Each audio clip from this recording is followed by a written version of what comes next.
This is Memorial Stadium in Bloomington, Indiana. A playoff matchup between the number 10 seed and the number 7 seed.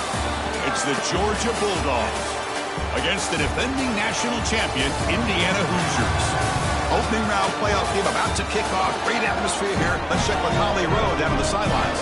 Hey guys, Georgia's head coach told me pregame.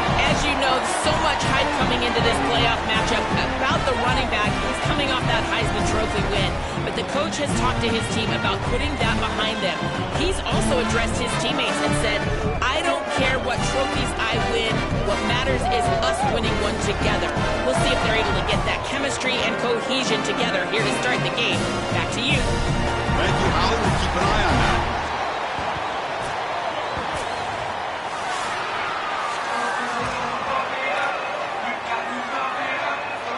The kickoff team is out there.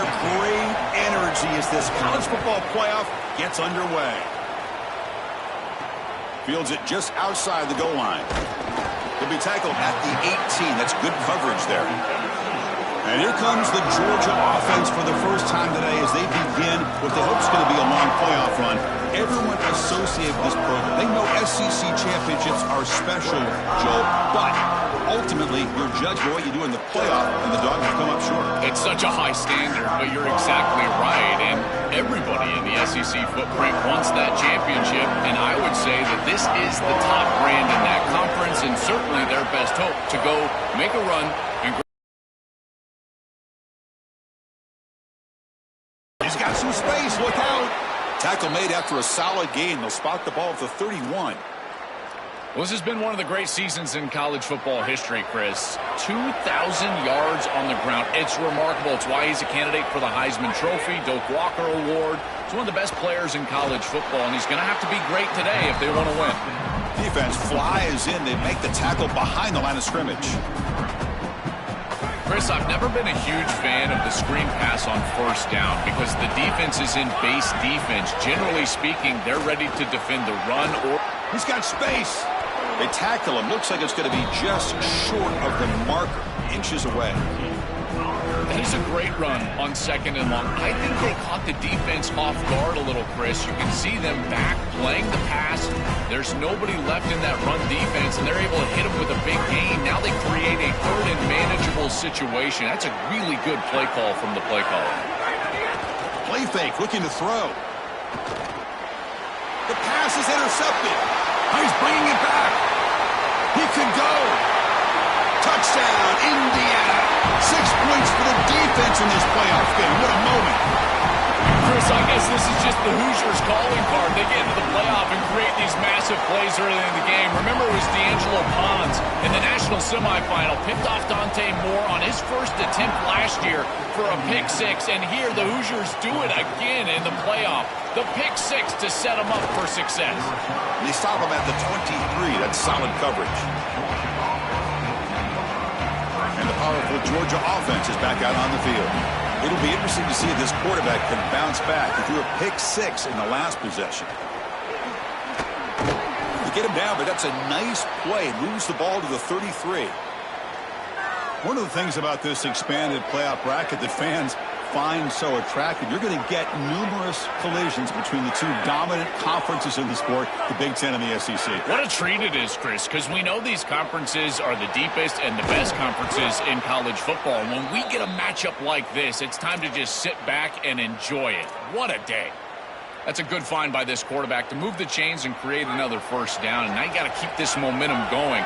Take this ball and try to move it all the way down the field and put it in the end zone. They'll go with the ground game here. Running back takes the handoff. A solid 8-yard gain brings up a 2nd and 2.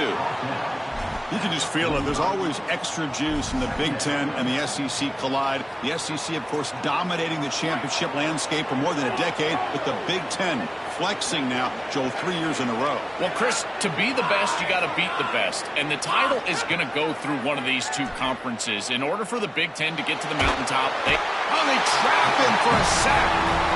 It looks to me like this quarterback is really struggling seeing the defense. This is just zone defense, and you can tell he's not very comfortable, and he's sitting in the pocket. He doesn't understand where his eyes should start and where he should go with the football. And because of that, the indecision leads to a sack. He really needs to start locating the safety right at the snap to understand the coverage that he sees. That's caught. It's Humphries. Defense will wrap him up after an 8-yard gain. It'll bring up 4th down.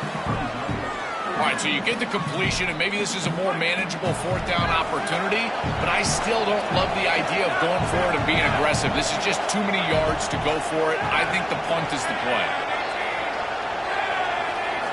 4th down, looking to throw for it. Pressure is coming. He's hit as he throws it. Catch made by the tight end. He goes out of bounds, but he's inside the 30. The kind of play this quarterback has been making all season long. We wonder, Joel, with this pressure playoff game, could he continue this level of play? Well, Chris, it looks like we have our answer. This guy is going to continue to play well, and now the defense, they've got to answer a question. Do we sit back in coverage and allow this guy to pick us apart, or do we get aggressive? I think the only way to slow him down is to get him off of his spot and try to blitz him a little bit. You've got to establish some way to disrupt his rhythm.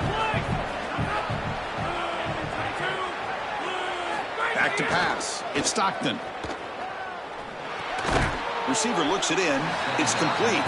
They get him down quickly. Not much of a gain on that completion. They come to the line. A long way to go for the first half, but needing this crucial conversion right now. Drops back, needing a 3rd down completion here. And he's going to take a shot down the left side. He's got it near the end zone. They finally stop him, but that gain is good for a 1st and goal.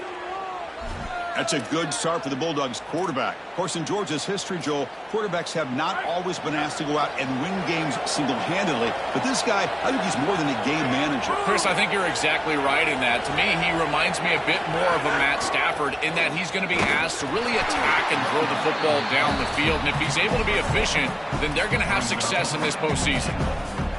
This guy has been one of the best running backs in the country all year long, and Georgia knows all about great running backs. Herschel Walker, Nick Chubb. Touchdown, Dogs, as they fight back here in this playoff game.